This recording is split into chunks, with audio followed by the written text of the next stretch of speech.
So ito naman ang kaganapan dito mga kababayan ko sa White Plains. Ayan. Maraming tao hanggang doon po sa dulo na yan. Ayan.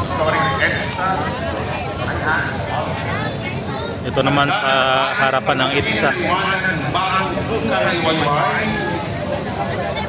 Handa na ba tayong magising muli, magising mula sa pagkatulog at tulungan din ang ibang pamulat? Ang panawagan na ito. Basahin natin. Korupsyon, sagupain, tiwala ng bayan, panumbalikin. Noto Kudita. Noto Kawirlan. Sa kaban ng bayan. Kaya mga kasama, ito po ang Paul Bill. Isa ng taong bayan. Isa ng Peso March. Dito po sa atin, lugar ngayon. At buong bansa po ito nagaganap. Magandang araw. At hindi po tayo iiyan sa paglaban para sa sambayanan. Mabuhay po tayo. Sabay-sabay na kaya tanalig sila sa palataya.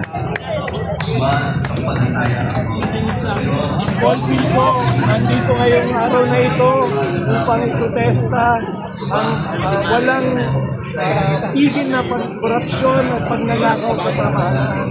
Ang gobyerno hindi dapat negosyo.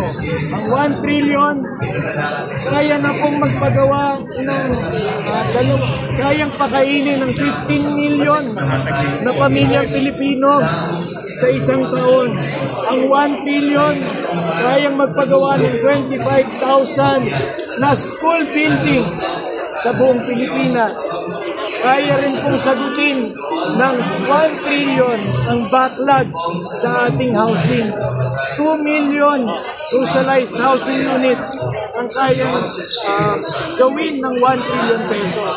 Kami po sa Paul Bill, kasama namin mga anak ng narito rin ngayon, patuloy na ipaglalaban, balik ang pera ng taong bayan, itigil ang katiwalian, huwag gawing negosyo ang pamahalaan.